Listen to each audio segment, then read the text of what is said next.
الحمد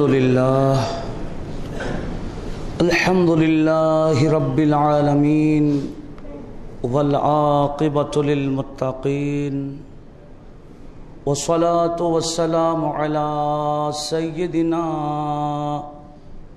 محمد صلى الله عليه وسلم وعلى آله وصحابه وعلينا معهم أجمعين أما بعد فقد قال الله تعالى في شان حبيبه تعظيما له وتوقيرا أعوذ بالله من الشيطان الرجيم إن الله وملائكته يصلون على النبي يا أيها الذين آمنوا صلوا عليه وسلموا تسليما صلى الله على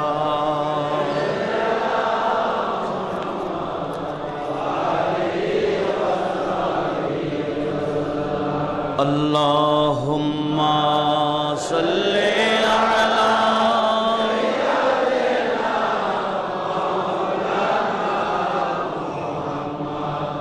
وعلى آل سيدنا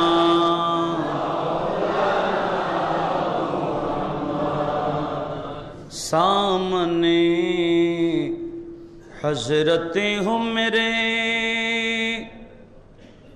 اور میری جان جائے روز اول ہی سے ہوں یا رب میں قربان رسول اللہم صلی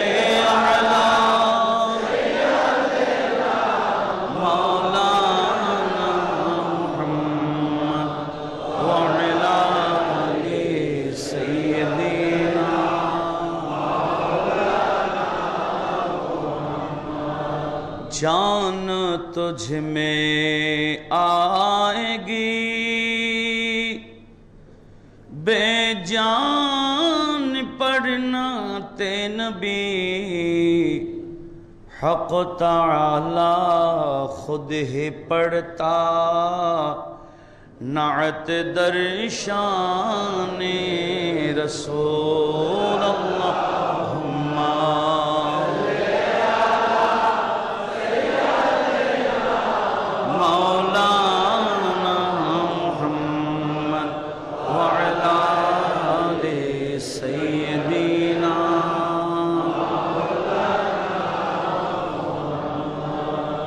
الحمدللہ والصلاة والسلام علی رسول اللہ۔ اپستھت حضرات مسلین کرام رحمانی ورحمکم اللہ، السلام علیکم ورحمۃ اللہ وبرکاتہ۔ حمد و صلاتر پر مہان رب العزتر পবিত্র আলিশান দরবারে শুকরিয়া আদায় করছি যিনি আমাদেরকে মাহে রমজানুল মুবারকের আখিরি জুমা আদায়ের মানুষে জুমআতুল বিদা মসজিদে এসে যাবার তৌফিক এবং সুযোগ দিয়েছেন। শুকরাতান সবাই মুহাব্বতের আওয়াজে বড় করে বলি আলহামদুলিল্লাহ। নবীজির পবিত্র চরণে বেহাদ দরুদ পাকের হাদিয়া প্রেরণ করছি, যে নবীজির ওসিলায় আমরা গুনহগার উম্মতরা লাইলাতুল কদর মতো রাত পেয়েছি, বলুন আলহামদুলিল্লাহ। সম্মানিত হাজিরিন, লাইলাতুল কদর, লাইলাতুল বারাত, এই মহা রজনীগুলো অন্য কোনো নবীর উম্মতেরা পায় নাই। সেগুলা আল্লাহ পাক সুবহানাহু ওয়া তাআলা আমাদের নবীর ওসিলায় আমাদেরকে দান করেছেন। সেই লাইলাতুল কদর যদিও বা শেষ দশকের বেজুর রাতে তালাশ করার জন্য বলেছেন,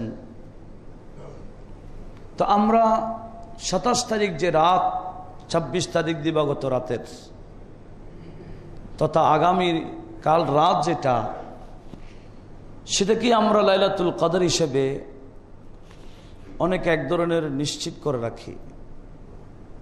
তাও এটা আমাদের মন গড়া না, এটারও যথেষ্ট ভিত্তি আছে, ইনশাআল্লাহ আমি বয়ান দেব।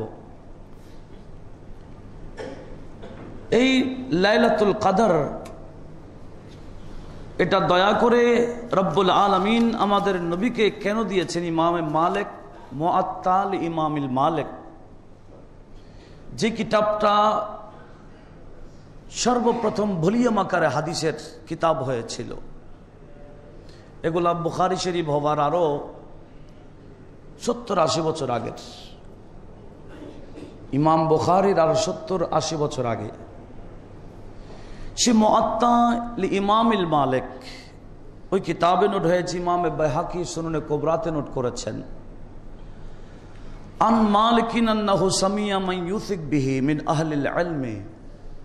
হাদিস কানা ইমামে মালিক উনি আহলে ইলম, যাদের উপর ভিত্তি করা যায়, অর্থাৎ সেকা রাবি যাদেরকে বলা হয়, মজবুত দুর্বল নন, এইরকম বর্ণনাকারী থেকে ইমামে মালিক শুনেছেন, ইয়াকুল আন্না রাসূলুল্লাহি সাল্লাল্লাহু আলাইহি ওয়াসাল্লাম উরিয়া আমারু আন-নাস ক্বাবলাহু।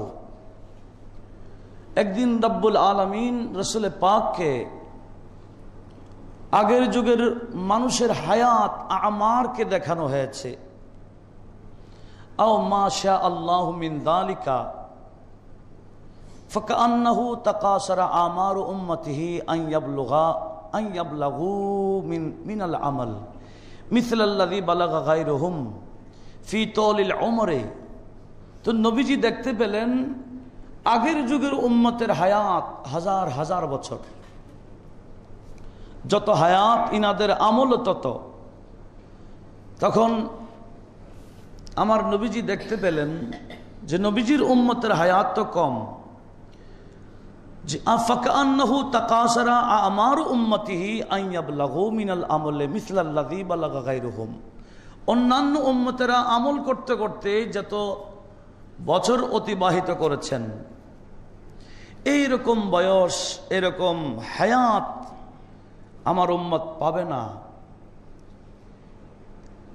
তো নবীজি মন ছোট করেছেন, ফাআতাহুল্লাহু লাইলাতুল কদরি। অতঃপর নবীজি মন ছোট করার কারণে উম্মতের হায়াত কম, আমলও কম, কিন্তু আগের যুগের উম্মতের হায়াতও বেশি, আমলও বেশি ছিল। তো আমার আল্লাহ নবীজির মন যে ছোট করেছেন, সেটার সান্ত্বনা দেওয়ার জন্য একটা শুভ সংবাদ দিয়েছেন যে ইয়া রাসূলুল্লাহ ইন্না আনজালনাহু ফি লাইলাতুল কদর ওয়া মা আদরাকা মা লাইলাতুল কদর। লাইলাতুল কদর সেটা কি জানেন? লাইলাতুল কদরি খায়রুম মিন আলফি শাহর।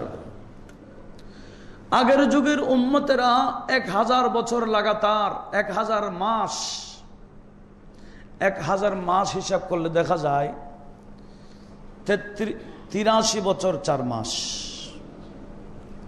83 বছর 4 মাস, 1000 মাস ইবাদত করে যে সওয়াব পাবে না, আমি আল্লাহ আপনার উম্মতদেরকে একটা রাতের মধ্যে তার চেয়ে আরো বেশি সওয়াব দিয়ে দিব। সেটার নাম লাইলাতুল কদর। সেই লাইলাতুল কদর আগামীকাল রাত এই কদরকে কদর কেন বলেছেন? কদর সূরাতুল কদর যেটাকে কেন্দ্র করে আল্লাহ পাক নাজিল করেছেন, কদরের অনেক অর্থ আছে। কদরের তো তাকদীরও আছে। তাকদীর মানে নির্দিষ্ট করা। আমাদেরও আমাদের হায়াত কতদিন, আমরা কি কি খাবো, দুনিয়াতে কতদিন থাকবো, সব নির্দিষ্ট আছে। এটার নাম তাকদীর। যেমন সূরা ফুরকান 2 নম্বর আয়াত আল্লাহ পাক বলছেন, খালাকা কুল্লা শাইইন ফাকাদ্দারাহু তাকদীরা। আল্লাহ বলেন, আমি প্রত্যেকটা জিনিস সৃষ্টি করেছি এবং তার নির্দিষ্ট তাকদীরও বানিয়েছি। এই তাকদীর থেকে কদর। তো সূরাতুল কদর এবং লাইলাতুল কদরকে কদর কেন বলা হয়? কারণ ওই দিন রাইসুল মুফাসসিরিন ইবনে আব্বাস রাদিয়াল্লাহু তাআলা আনহু, সাহাবীদের মধ্যে যিনি শ্রেষ্ঠ মুফাসসির, উনি বলছেন লাইলাতুন নিসফ মিন শাবান, শাবানের 15 তারিখ রাতে আমার আল্লাহ উম্মতের তাকদীর নির্দিষ্ট করেন। আর কার কি হবে না হবে, এই মুদাব্বিরাতুল আমর কিছু ফেরেশতারা আছেন। ফাল মুদাব্বিরাতি আমরা, আল্লাহ যে কোরআনে পাকে বলেছেন, এই মুদাব্বিরাতুল আমর যারা ফেরেশতা আছে, বিশেষ করে 4 জন, হযরতে ইসরাফিল আলাইহিস সালাম, মিকাইল আলাইহিস সালাম, হযরতে জিবরাইল আলাইহিস সালাম, হযরতে মালাকুল মউত আজরাইল আলাইহিস সালাম। এই 4 জনকে দেখে আমার আল্লাহ বাজেট করেন লাইলাতুল বারাতে, আর সেই বাজেট বাস্তবায়ন করার জন্য জিম্মাদারি দেই, তাসলিম করেন লাইলাতুল কদরে। একটু জোরে বলুন সুবহানাল্লাহ। সেই জন্য উভয় লাইলাতুল বারাত, এটাও লাইলাতুল কদর, এটাও বাজেটের রায়। আর এই সবে কদর যেটা রমজানে, সেটা হলো আল্লাহ ফেরেশতাদেরকে বুঝাইয়ে দেন বাজেটের পর। সেজন্য এটার নাম লাইলাতুল কদর। তাকদীর করে ফেরেশতাদেরকে দিয়ে দেয়। অথবা কদর মানে আজমত, সম্মান, মর্যাদা। যেমন সূরা আনআম আয়াত নম্বর 91, সেখানে আমার আল্লাহ বলে, ওমা কাদারুল্লাহ হাক্কা কদরি, বান্দা আল্লাহর হক যতটুকু আল্লাহর কদর, সেই অনুযায়ী আল্লাহর কদর বুঝে না। কদর মানে আজমত, সম্মান, শরাফত। আর লাইলাতুল কদরকে কেন কদর বলা হয়, এটা তো আর বলার অবকাশ রাখে না। অন্যান্য রাতের চেয়ে এই রাতের সম্মান অনেক বেশি, সেজন্য এটার নাম লাইলাতুল কদর। অথবা কদর মানে সংকীর্ণ হয়ে যাওয়া, এটাও কোরআন শরীফে আছে। সূরাতুত তালাক আয়াত নম্বর 7, সেখানে আমার আল্লাহ বলেন, ওমান কুদিরা আলাইহি রিজকুহু, যার রিজিক আল্লাহ সংকীর্ণ করে দেয়। এখানে কুদিরা মানে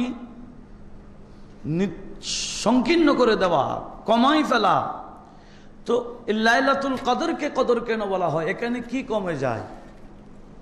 বলা হচ্ছে, মুফাসসিরিন কেরাম বলেন, লাইলাতুল কদরকে কদর বলার অন্যতম কারণ হলো তানাজ্জালুল মালাইকাতু ওয়ার রূহ। সেদিন জমিনের মধ্যে এত বেশি ফেরেশতা নাজিল হয়, জিবরিল আমিন ফেরেশতার নেতৃত্বে জমিন এমনভাবে ভরপুর হয়ে যায় যে ফেরেশতারা নাজিল হতে হতে জমিন, খালি জমিন একেবারে কমে যায়। একটু জোরে বলুন না সুবহানাল্লাহ। খালি জমিন সংকীর্ণ হয়ে যায়, পুরা জমিনের মধ্যে ফেরেশতা সে ভরপুর হয়ে যায়। সেজন্য লাইলাতুল কদরকে কদর বলা হয়।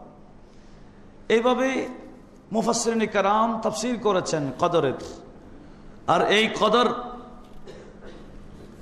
বিশেষ করে কদরকে পাওয়ার জন্য নবীজি ইতিকাফের ব্যবস্থা রেখেছেন।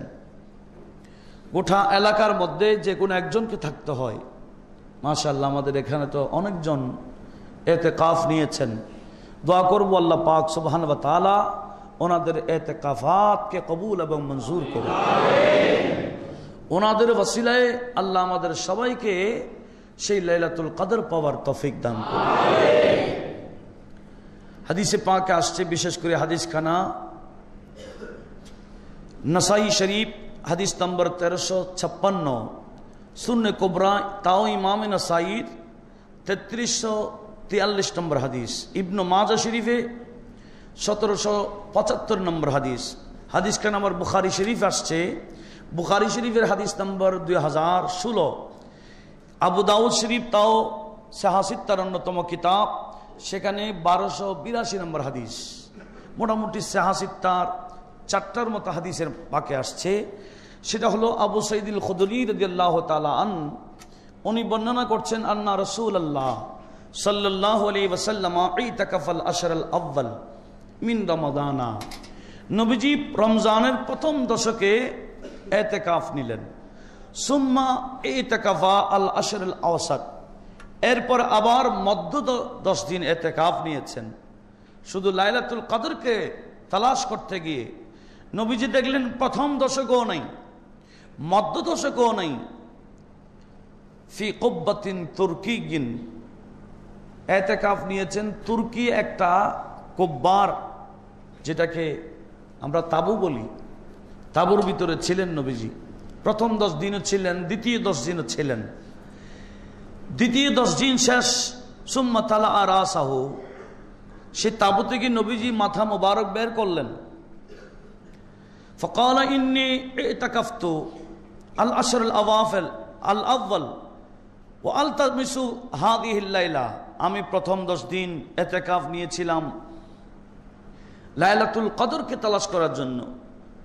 সুম্মা ইতাকাফতু আল আশর আল আওসাত সুম্মা উতিতু ফাকিলা লি আন্নাহা ফিল আশর আল আওয়াখির, আমি দ্বিতীয় দশকও ইতিকাফ নিলাম, এবার আমাকে বলা হয়েছে সেই লাইলাতুল কদর নাকি শেষ দশকেই পাওয়া যাবে।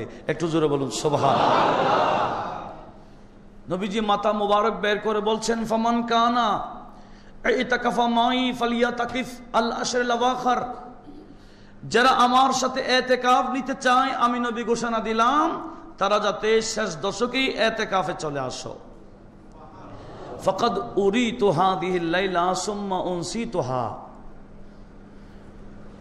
নবীজি বললেন ওই রাত কোন রাত, শেষ দশকের কোন রাত সেটা আমাকে দেখানো হয়েছে, আবার আমাকে ভুলাই দেওয়া হয়েছে। বিশেষ করে শারহিনে বুখারী, বিশেষ করে ইমাম ইবনে হাজার আসকালানি, যাকে শেখুল ইসলাম, যিনি ইমাম বুখারী শরীফের ব্যাখ্যার কিতাব লিখেছেন, কিতাবের নাম ফাতহুল বারি শরহে সহিহ বুখারী, সেটা 4th খণ্ড 778 নম্বর পৃষ্ঠায় রয়েছে। আবার বুখারী শরীফের আরেকটা ব্যাখ্যার কিতাব উমদাতুল কারি শরহে সহিহ বুখারী, যেটাকে আইনি শরীফ বলা হয়, আল্লামা বদরুদ্দিন আইনি, ওনার সেই কিতাবের 11তম খণ্ড 197 পৃষ্ঠা রয়েছে। বিশেষ করে দেওবন্দ মাদ্রাসার শেখুল হাদিস ছিলেন ওই মুহাদ্দিস সফিউর রহমান হাশেমি রাহমাতুল্লাহ আলাইহির জীবনী বই খুললে পাবেন। ওনার সেই কালের দেওবন্দ মাদ্রাসার মুহাদ্দিস ছিলেন আনোয়ার শাহ আল কাশ্মীরি। ওই মুহাদ্দিস হুজুরের যেটা জীবনী গ্রন্থ বের হয়েছে সেখানেই আছে যে উনি একদিন দেওবন্দ মাদ্রাসা গিয়েছিলেন। উনি তো রামপুর পড়তেন, মুহাদ্দিস সফিউর রহমান হাশেমি রহমাতুল্লাহ আলাইহি, উনি রামপুর মাদ্রাসায় পড়তেন। সেখান থেকে একদিন দেওবন্দ মাদ্রাসায় গিয়েছিলেন। তখন দেওবন্দ মাদ্রাসার শেখুল হাদিস ছিলেন আনোয়ার শাহ আল কাশ্মীরি। উনি বলেন, আমি আহলে সুন্নাত ওয়াল জামাতের অনেক বিষয়ে আনোয়ার শাহ কাশ্মীরির সাথে তাবাদুলায়ে খেয়াল করলাম, ওনার সাথে আমি আলাপ করলাম, দেখলাম আনোয়ার শাহ কাশ্মীরি উনি আমার সাথে একমত অনেক বিষয়ে আহলে সুন্নাত ওয়াল জামাতের আকীদার উপর। একটু জোরে বলুন না সুবহানাল্লাহ। তো ওই আনোয়ার শাহ কাশ্মীরি উনি একটা বুখারী শরীফের ব্যাখ্যার কিতাব লিখেছেন 4 খণ্ডের আরবি ভাষায়, সেটার নাম ফয়জুল বারি শরহে সহিহ বুখারী।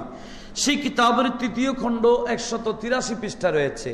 সেটা হলো যে নবীজি বললেন আমাকে লাইলাতুল কদর কোন রাত দেখানো হয়েছে, আবার আমাকে ভুলাই দেওয়া হয়েছে। তো ওনারা বলতেছেন সেটা হলো ওই বছরের জন্য ভুলাই দেওয়া হয়েছে শুধু 1 বছরের জন্য। কেন? তাও কারণ সে হাসির তার প্রায় কিতাবে আসছে, সেটা হলো নবীজি লাইলাতুল কদর দেখে বের হলেন উম্মতকে বলার জন্য। সাহাবাই কারামকে বলে দেবেন কোন রাত লাইলাতুল কদর। নবীজি হুজুরে পাক থেকে বের হলেন, দেখলেন মসজিদে নববীর মধ্যে 2 জন মানুষ ঝগড়া করতেছেন। তো নবীজির মন খারাপ হয়ে গেল। একটা শুভ সংবাদ নিয়ে নবীজি উম্মতকে শুভ সংবাদ দিবেন, হুজুরে পাক থেকে বের হলেন আর দেখলেন 2 জন ঝগড়া করছে। নবীজির মন খারাপ হয়ে গেলেন। নবীজি আবার ঢুকে গেলেন ওই লাইলাতুল কদর কোন তারিখে, এটা আমার নবী থেকে আল্লাহ আবার উঠাই নিলেন। একটু জোরে বলুন না সুবহানাল্লাহ। এই মুহাদ্দিসিনে কেরাম ইবনে হাজার আসকালানি, বদরুদ্দিন আইনি, আনোয়ার শাহ কাশ্মীরি সহ যারা বুখারী শরীফের ব্যাখ্যার কিতাব লিখেছেন, ওনারা বলেন যে ওই বছরের জন্য ভোলানো হয়েছে, আবার পরবর্তীতে আমার নবীকে আল্লাহ সে এলম দান করেছেন। একটু জোরে বলুন না সুবহানাল্লাহ। কারণ তারও কারণ বয়ান হয়েছে বুখারী শরীফে, যে কোরআন শরীফে যেখানে ওয়ামা আদরাকা মা লাইলাতুল কদর, ওয়ামা আদরাকা মা আল কারিয়া, সূরা কারিয়াতে আছে না, আল কারিয়াতু মাল কারিয়া, ওয়ামা আদরাকা মাল কারিয়া, ওয়ামা আদরাকা, ওয়ামা আদরাকা কোরআন শরীফ অনেক জায়গায় আছে। তো ইমাম বুখারী নোট করেছেন হাদিসে পাক, যেখানেই সাহাবারা তাফসীর করতেছেন, যেখানে ওয়ামা আদরাকা আছে অবশ্যই সেখানে বোঝা যাবে নবীর কাছে সেই এলম আছে। বুখারী শরীফের এই ব্যাখ্যাতে বোঝা যায় সূরাতুল কদরও আমার আল্লাহ বলছেন ইন্না আনজালনাহু ফি লাইলাতিল কদর, এরপরে কি বলেছেন? ওয়ামা আদরাকা মা। তো ওয়ামা আদরাকা মা যেখানে আছে, ইমাম বুখারী তাফসীর করতেছেন সেই এলম নবীজির কাছে আছে বিধায় আল্লাহ জিজ্ঞেস করতেছেন, হে রাসূল আপনি কি জানেন না? অর্থাৎ অবশ্যই আপনি তো, আপনার কাছে জানা আছে।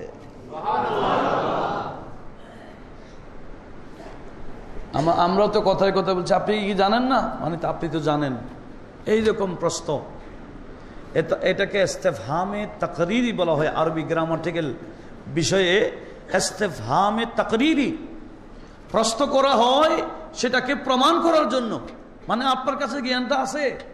ওয়ামা আদরাকা, ওয়ামা আদরাকা যেখানে কোরআন শরীফে আছে সেটা ওই বিষয়ে নবীজির কাছে এলম আছে। একটু আওয়াজ দিয়ে বলুন না সুবহানাল্লাহ। সেজন্য শারহিন বুখারী বলতেছেন ওই লাইলাতুল কদরকে ভুলাই নেওয়া হয়েছে শুধু 1 বছরের জন্য, পরবর্তীতে আমার আল্লাহ সেই লাইলাতুল কদর কোন রাত সেটা জ্ঞান দান করেছেন। আওয়াজ দিয়ে বলি না সুবহানাল্লাহ। দেখেন এই লাইলাতুল কদরের ব্যাপারে আমার নবীজি বলেন, কদ রাআইতুনি আসজুদু ফি মাইন ওয়া তিনিন মিন সাবিহাতিহা ফালতামিসুহা ফিল আশরিল আওয়াখির। নবীজি বলছেন আমার সাহাবারা, আমি লাইলাতুল কদর স্বপ্নে দেখেছি। আমি নিজেকে নিজে দেখলাম।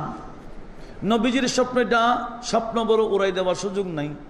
শুধু আমাদের নবী না, সমস্ত নবীদের স্বপ্ন মূলত ওয়াহী আর রুইয়া আস-সালেহা, সত্য স্বপ্ন। রুইয়াল আম্বিয়া ওয়াহিয়ুন, আল্লাহর নবীদের স্বপ্ন হলো ওয়াহী।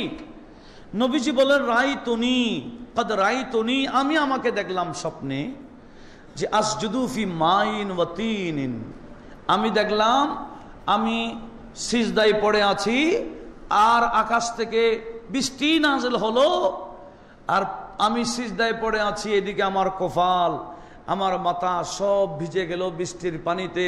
তখন তো মসজিদে নববী এরকম ছাদের ছিল না, মসজিদে নববী খেজুর গাছের ছাউনি ছিল, বৃষ্টি পড়লে সেখানে টপকাতো পানি।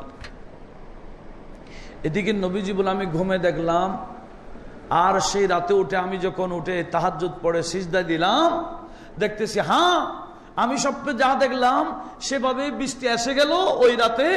আবার দেখলাম আমি সিজদায় পড়ে আছি, আর সিজদা থেকে যখন মাথা উঁচু করলাম, উত্তোলন করলাম, দেখলাম আমার কপালে আমার মাথায় সেই মসজিদে নববীর মাটি পানি আমার কপালে এবং মাথায় লেগে আছে। একটু জোরে বলুন না সুবহানাল্লাহ। যেভাবে আমি স্বপ্ন দেখলাম সেভাবে ওই রাতটাকে আমি বাস্তবে পেলাম।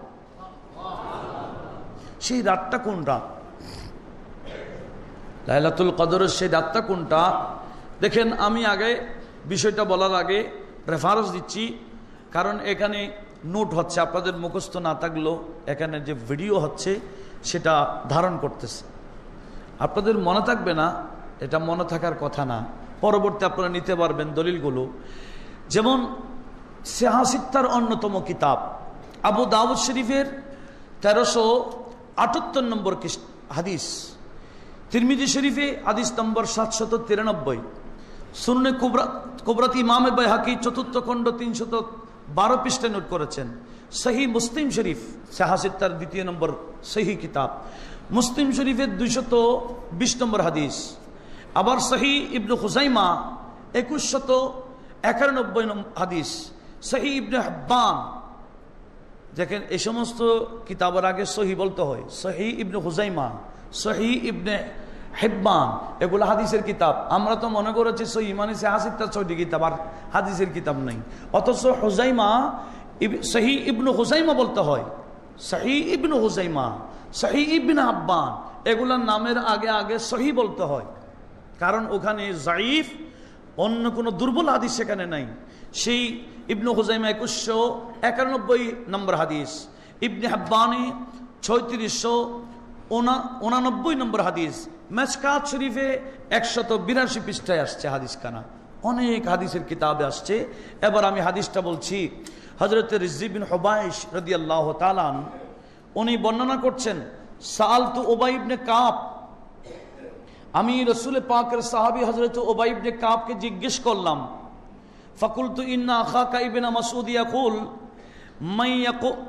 মান ইয়াকুমুল হাওল ইয়াসিব লাইলাতুল কদর। হযরত ইবনে আব্বাস, যিনি একজন সাহাবী রাসূল, ইবনে মাসউদ যিনি সাহাবীদের মধ্যে মুফতিও ছিলেন, হযরত ইবনে হুবাইশ উনি বলছেন, আই উবাই ইবনে কাব, আমি আপনার ভাই ইবনে মাসউদ থেকে জিজ্ঞেস করেছি লাইলাতুল কদরের ব্যাপারে। তো উনি বলেছেন, মান ইয়াকুমুল হাওলা ইয়াসিবুল লাইলা, যারা প্রতি রাত গোটা বছর, আমরা না রাতের বেলা ঘুমাই, কিন্তু আল্লাহর কিছু বান্দা আছে যারা রাতে ঘুমাই না, যাদের ব্যাপারে আমার আল্লাহ কোরআন শরীফে সূরাতুল ফুরকানের মধ্যে ইরশাদ করছেন, ওয়াল্লাযীনা ইয়াবিতুনা লিরাব্বিহিম সুজদান ওয়া কিয়ামা, এমন কিছু বান্দা আছে রাতে ইয়াবিতুনা, যারা রাত যাপন করে, কিভাবে ঘুমাই না, সুজদান ওয়া কিয়ামা, রুকু সিজদা করে নামাজ কালাম পড়ে যারা রাত কাটায়, অবশ্যই যাদের এই আমল আছে রাতের বেলায়, তারা লাইলাতুল কদর পাবেই পাবে। একটু জোরে বলুন না সুবহানাল্লাহ। তো এটা ইবনে মাসউদ বলছেন। ফাকাল রাহিমাহুল্লাহ আরাদা আন ইয়াত্তাকিলান নাস আম্মা আন্নাহু ক্বাদ উলিমা আন্নাহু ফি রমাদান ইন্নাহা ফিল আশরিল আওয়াখির ওয়া ইন্নাহা লাইলাতুস 27। দেখেন ইবনে মাসউদ বলতে বলছেন, প্রথমে বলেছেন গোটা বছরের প্রতি রাত যদি জাগে লাইলাতুল কদর পেয়ে যাবে। আবার উনি বলছেন মানুষের কাছে জানা হয়ে গেছে এটা অন্য কোনো মাসে না, মাহে রমজান মাসে, তাও পুরো রমজানের পুরা 30 রাতে না, আন্নাহা ফিল আশরিল আওয়াখির, শেষ দশকের মধ্যে আছে। এতটুকু বলতে লাস্টে গিয়ে বলে ইন্নাহা লাইলাতুস 27, লাইলাতুল কদর হলো রমজানের 27 তারিখ রাত। এটা ইবনে মাসউদের রওয়ায়াত। প্রথমে বলেছেন গোটা বছর যারা জাগে তারা লাইলাতুল কদর পাবে, এরপরে বলছেন রমজানে ওইটা লাইলাতুল কদরটা আসে, আবার বলেন রমজান পুরানা শেষ দশকে আসে, আবার নির্দিষ্ট করতে গিয়ে উনি বলেন 27 তারিখ। তো ওনাকে জিজ্ঞেস করলেন, আপনি কিভাবে বুঝলেন 27 তারিখ? সুম্মা হালাফা লা ইস্তাসনা ইন্নাহা লাইলাতুস 27। ওনার থেকে যখন জিজ্ঞেস করলেন উনি কসম করে বললেন, আল্লাহর কসম করে বললেন না, বলে ইনশাআল্লাহ আমি বলছি 27 তারিখ রাত লাইলাতুল কদর। আবার জিজ্ঞেস করা হলো 27 তারিখ রাত লাইলাতুল কদর আপনি জানেন কিভাবে? ক্বালা বিল আলামা, বলে এমনে জানি না, আমি আলামতে জানি। আও বিল আয়া, আল্লাতী আখবারানা রাসূলুল্লাহ সাল্লাল্লাহু আলাইহি ওয়াসাল্লাম। ইবনে মাসউদ বলছেন, এটা আমি আমার ইলম দিয়ে জানি না, আলামত দিয়ে জানি, যে আলামতটা আমি নবীজির জবানে শুনেছি। লাইলাতুল কদর যেদিন হবে, উনি বলছেন, রাসূল পাক বলেছেন, ইন্নাহা তাতলাউ ইয়াউমাইযিল লা শুআ লাহা। লাইলাতুল কদর যে রাত হবে, পরের দিন সূর্য উদিত হলে, সূর্য উদিত হওয়ার সময় এখন গিয়ে দেখেন গা, প্রতিদিন সূর্য উদিত হওয়ার সময় সূর্যের কিরণ চতুর্দিকে ছড়িয়ে পড়ে, ওদিকে দেখা যায় না, এটাকে শোয়া বলা হয়। সূর্যের আশেপাশে কিছু স্ফুলিঙ্গ দেখা যায়, এগুলোকে শোয়া বলা হয়। বলা হচ্ছে লাইলাতুল কদর যে রাত হবে, সেই রাতের পরের দিন আল্লাহ যে বলে হাত্তা মাতলাইল ফজর, ফজরের পরে একটা হলো তুলিয়ে ফজর আর একটা হলো তুলিয়ে শামস। এই তুলু শামস লাইলাতুল কদর অতিবাহিত হওয়ার পরে সূর্য যে তুলু হবে, সেখানে সূর্যের আশেপাশে স্ফুলিঙ্গ দেখা যায় না, স্পষ্ট সূর্য দেখা যাবে। একটু আওয়াজ দিয়ে বলুন না সুবহানাল্লাহ। ইবনে মাসউদ বলেন, আমি অনেকবার দেখেছি লাইলাতুল কদর রমজানের 27 তারিখ পরের দিন আমি সূর্য দেখতে গেলাম, ঠিকই আমি দেখতে পেলাম নবীজি যেরকম বলেছেন, আমি সূর্যকে সেভাবে পেয়েছি। সেজন্য সেই থেকে এ পর্যন্ত ধারাবাহিক লাইলাতুল কদর বলতে বন্ধ দেয় কখন? 27 তারিখ সরকারিও বন্ধ দেয়। এটার কোনো ভিত্তিহীন কথা না, এটার একটা ভিত্তি আছে, এটা ওড়াই দেওয়ার বিষয় নয়। হ্যাঁ, যদি বা নবীজি বলেছেন ইলতামিসুহা ফিল আশরিল আওয়াখির মিনাল ভিতর, বেজুর রাতে এটাকে তালাশ করো। নবীজি নির্দিষ্ট কেন করে দেন নাই, তাও হিকমত আছে। এক রাত নির্দিষ্ট করে দিলে উম্মত শুধু সে রাতেই জেগে থাকবে, অন্য রাতে জাগবে না। তা আমার নবীর উদ্দেশ্য হলো আমার উম্মত একটু আরো বেশি ইবাদত করুক, আমার উম্মত আরো বেশি আল্লাহর প্রিয় হোক, যার কারণে আমার নবীজি এটাকে গোপন রেখেছেন। একটু জোরে বলুন না সুবহানাল্লাহ। নতুবা লাইলাতুল কদরের জ্ঞান নবীর কাছে আসে, কারণ ওয়ামা আদরাকা, যেখানে ওয়ামা আদরাকা আছে অবশ্যই সেখানে এটা নবীজির ইলম আছে। একটু আওয়াজ দিয়ে বলুন না সুবহানাল্লাহ।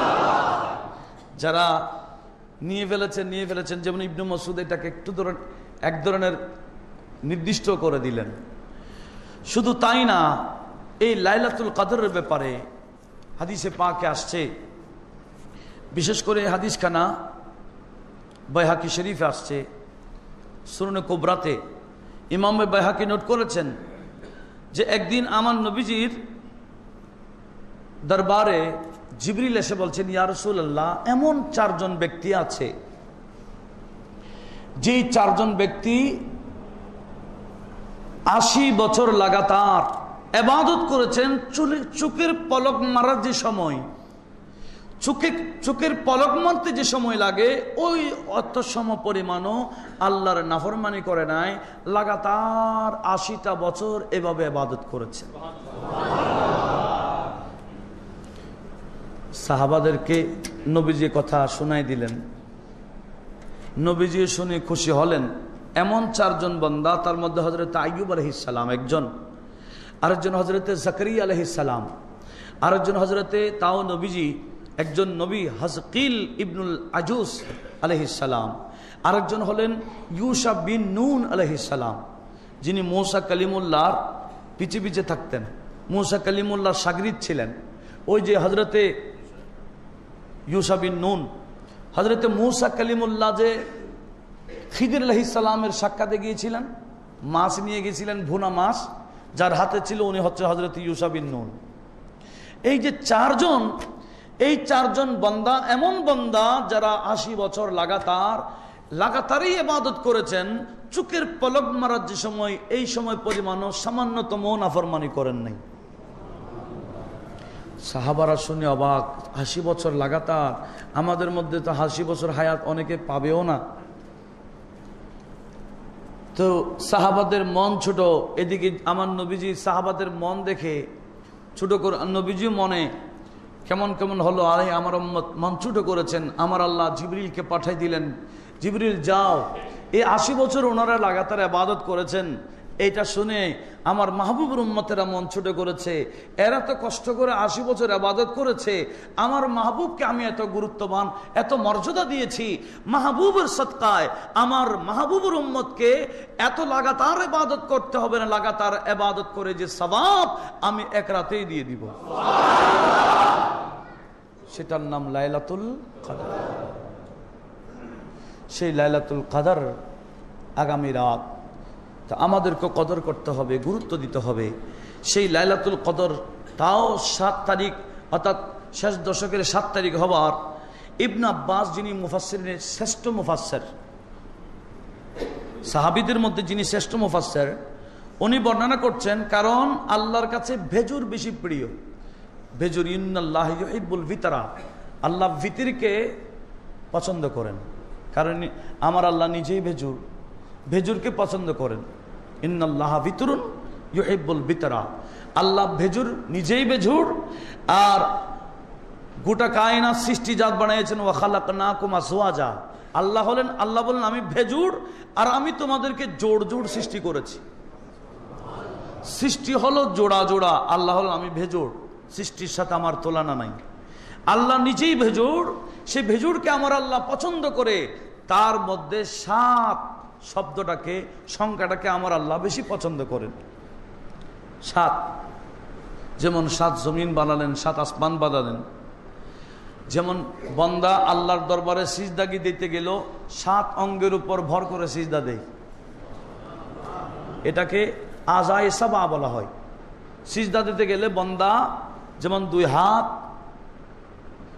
ওদিকে 2 হাঁটু, ওদিকে 2 পা, 6 আর এদিকে কোফাল, চেহারা, এই 7 অঙ্গ, এটার উপর ভর করে বান্দা আল্লাহকে সিজদা করে, যে সিজদাটা আমার আল্লাহর কাছে অতি অতি পছন্দনীয়। সিজদার চেয়ে আমার আল্লাহর কাছে আর এর চেয়ে শ্রেষ্ঠ ইবাদত আমার আল্লাহর কাছে আর নাই। বান্দা যতই গুনাহ করুক, বান্দা যতই পাপ করুক, আল্লাহর দরবারে সিজদায় পড়ে যখন ইস্তেগফার করে, আমার আল্লাহ বলেন অবশ্যই আমি আমার বান্দাকে মাফ করে দিব। সেজন্য সিজদা যেই ইবাদতে আছে, সেই ইবাদত হলো সালাত। সেই সালাত হলো শ্রেষ্ঠ ইবাদত। আমরা অনেকে মাহে রমজানে পড়ি সালাত, রমজান মাস চলে গেলে আর নামাজ পড়ি না, সালাত পড়ি না, নয়। মাহে রমজান এটা 1 মাস প্রশিক্ষণের মাস, বাকি 11 মাস এভাবেই প্রশিক্ষণে চলতে হবে। যেভাবে মাহে রমজানে নামাজ পড়েছেন, কোরআন তেলাওয়াত করেছেন, ইবাদত বন্দিগি করেছেন, মিথ্যা কথা বলতে গেলে একটু হোঁশ করেছেন, কিছু খাইতে গেলে হালাল না হারাম একটু যাচাই করেছেন। এই মাহে রমজানের 1 মাসের প্রশিক্ষণে বাকি 11 মাস যদি আমরা নিজেকে নিজে চালাইতে পারি, বাস আমরা আল্লাহর বন্ধু হওয়ার জন্য এতটুকুই যথেষ্ট। এই মাহে রমজান থেকে আমাদের আজকে তো বিদায়ী জুমা, জুমাতুল বিদা। জানি না কার জীবনে এই মাহে রমজানের মধ্যে এটা শেষ জুমা, জানি না। আগামী বছর আমরা রমজানে বাঁচবো কিনা সেটা তো কারো সিউরিটি নেই। অনেক বান্দারা এই মাহে রমজানে ছিলেন, এখন কবরে চলে গেছেন। জানি না কার কাছে কখন মালাকুল মওত আসে। আজকে হয়তো অনেকের এই জুমাটা জুমাতুল বাস্তব, জুমাতুল বেদা, বিদায়ী জুমা, জীবনের বিদায়ী জুমা, এরকমও হতে পারে। আমরা তো এই রমজানের মধ্যে জুমাকে জুমাতুল বেদা বলছি, অনেকে গোটা জীবনের জন্য জুমাতুল বেদা হয়ে যাবে। আল্লাহ পাক আমাদের সবাইকে বারবার মাহে রমজানে এই জুমা দান করুক। দেখেন, সেজন্য আগামী রাত যেটা আসবে ইনশাআল্লাহ, সেখানেও ওই রাতের ফজিলত বয়ান হবে, আমলের কথা হবে। আল্লাহ আমাদের সবাইকে ব্যাপক আমল করার তৌফিক দান করুক। আরেকটা বিষয় নিয়ে আলোচনা করতে হচ্ছে, সেটা হলো সদকাতুল ফিতর। কারণ সদকাতুল ফিতর ওয়াজিব হয় ঈদের দিন সুবে সাদেক হওয়ার সাথে সাথে। উত্তম হলো সুবে সাদেকের পর থেকে ঈদগাহে আসার আগে আগে সদকায়ে ফিতর আদায় করা, এটা উত্তম। আর কেউ যদি ঈদের নামাজ পড়ে দেন, 2 দিন পরে দেন, 1 দিন পরে দেন, আদায় হবে। কিন্তু উত্তম হলো এই ঈদের দিন সুবে সাদেক হওয়ার সাথে সাথে এটা ওয়াজিব হয়ে যায়। আবার সবার উপর না, সদকাতুল ফিতর আবার যারা সদকা খায় যারা সদকা খান ইনাদের উপর সদকায়ে ফিতর ওয়াজিব না। আমরা তো অনেকে মনে করি যারাই রোজা রাখে তাদেরকে সদকায়ে ফিতর দিতে হবে, এটা ভুল ধারণা। সদকায়ে ফিতর কারা দিবে? যাদেরকে ওই ঈদের দিন 52 তোলা চাঁদির সমপরিমাণ টাকা থাকবে বা সম্পদ থাকবে। যাকাতের জন্য 1 বছর অতিবাহিত হওয়া শর্ত, আর সদকায়ে ফিতরের জন্য 1 বছর অতিবাহিত হতে হবে না। ঈদের দিন যারা 52 তোলা চাঁদি পরিমাণ সম্পদ থাকলে তার উপর সদকায়ে ফিতর ওয়াজিব। নিজের পক্ষ থেকে, পরিবারের পক্ষ থেকে, ছেলে মেয়ের পক্ষ থেকে এই সদকায়ে ফিতর ওয়াজিব হয়ে যাবে। হাদিসে পাকে আসছে যাদের উপর সদকাতুল ফিতর ওয়াজিব, এরা যদি সদকাতুল ফিতর আদায় না করে এই মাহে রমজানের গোটা রোজাগুলো আমার আল্লাহ পর্যন্ত পৌঁছে না, এটা ঝুলন্ত হয়ে থাকে যতক্ষণ না সদকাতুল ফিতর আদায় করা হয় না। এই সদকাতুল ফিতর আদায় করলে ওই রোজা আমার আল্লাহর দরবারে কবুল হয়ে যায়। আমি আবারও বলছি, এটা সবার জন্য না, যাদের উপর সদকাতুল ফিতর ওয়াজিব তাদের জন্য। আমরা তো অনেকে সদকাতুল ফিতর নিজেরা খায়, অনেকে আছে গরিবরা নিজেরা খায়, আবার অনেকে বলে তোমাকে দিতে হবে। তো যে খায় আবার সে দেবে কেন? এই সদকাতুল ফিতর আদায় করবেন ইনশাআল্লাহ। এবার সাথে সাথে আরেকটা বিষয়, আগামীকাল লাইলাতুল কদরে আমাদের মসজিদের মধ্যে খতমে তারাবি হবে। আসলে বিভিন্ন মসজিদে খতমে তারাবি হয়ে গেছে, তারাবির মাধ্যমে কোরআনুল খতম। আর সাহাবাই কারাম ফারুক আজম যেটা করেছিলেন সেটা হলো 27 তারিখ শেষ করেছিলেন। তারাবির নামাজ জামাত সহকারে যেটা করেছিলেন সেটা 27 তারিখ এই রাতে শেষ করেছিলেন। তো আমরাও সেই সুন্নতে ধারাবাহিকতায় আসি। তো আগামীকাল ইনশাল্লাহ এই মসজিদের মধ্যে খতমে তারাবি হবে। তা আপনারা যারা পারেন ওখানে শরীক হবেন। আর বিশেষ করে আমার ভাইরা যারা খতমে কোরআন আপনাদেরকে এই কোরআনে পাকের তেলাওয়াত শ্রবণ করেছেন, তো ইনারা আসলে ইনাদেরকেও সম্মান করা দরকার। এটার কোনো নির্দিষ্ট হাদিয়া নাই, এটা দিতে হবে এরকম কোনো কথা না। এগুলো হচ্ছে একটা খুশি, কারণ হাদিসে পাকে আছে, বুখারী সহ প্রায় কিতাবে আসছে যে মাহে রমজানে জিবরিল আমার নবীকে কোরআন গোটা শোনাইতেন, নবীজিও জিবরিলকে শোনাতেন গোটা। অন্যান্য দিনে জিবরিল নবীকে একবার শোনান, আর মাহের অন্যান্য মাসে একবার শোনান। আর মাহে রমজান আসলে নবীজিকে জিবরিল গোটা কোরআন 2 বার তেলাওয়াত করে শোনাই দিতেন। জিবরিলের জবান থেকে তেলাওয়াত শুনছেন নবীজি।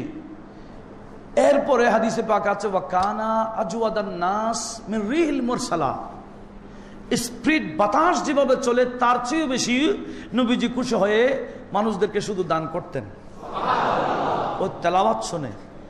সেটাও সুন্নত হলো, যারা তেলাওয়াত আপনাদেরকে শ্রবণ করেছেন তো সেটা জিবরিলের সুন্নত হবে, আর ইনাদেরকে খুশি করা এটা নবীজির সুন্নত হবে। আল্লাহ পাক সুবহান ওয়া তাআলা সবাইকে সেদিকে লক্ষ্য রাখার তৌফিক দান করুন। আপনারা যারা বাহির থেকে আসছেন আমি অনুরোধ জানাবো, ওদিকে মাজারের ওদিকেও আছে আমার ভাইরা, আবার ওদিকে মসজিদের বাহিরেও বসে আছেন, যারা তারাবির হাদিয়ার ব্যাপার আছে আপনারা ওখানে দিতে পারেন। আরেকটা বিষয় হচ্ছে সেটা হলো আমাদের ঈদের নামাজের টাইম ফিক্সড করা। কারণ এখন সূর্য উদিত হয় 5টা 10-12 মধ্যে হয়ে যায়, 5টা 10-12 এর মধ্যে সূর্য উদিত হয়ে যায়। তো আশা করি 8টায় দিলে তো অসুবিধা হবে না, কি বলেন? 8টায় দিলে, কারণ 5টা 10-এ সূর্য উদিত হয়ে যায়, এদিকে 8টা মানে তখন অনেক সময়। তো ইনশাল্লাহ কারো যদি দ্বিমত না থাকে আমরা 8টায় এখানে জামাত কায়েম করব ঈদের দিন। যদি 30-এ হয়তো বৃহস্পতিবার পড়ে, 29-এ হলে তো বুধবার হয়ে যাবে। ইনশাল্লাহ সবাইকে আগাম দাওয়াত দিচ্ছি, আমাদের মসজিদে ঈদের নামাজ 8টায় হবে। আল্লাহ পাক সুবহানাহু ওয়া তাআলা সবাইকে আসার তৌফিক দান করুন। আমি দরুদে পাকের হাদিয়া প্রেরণ করছি।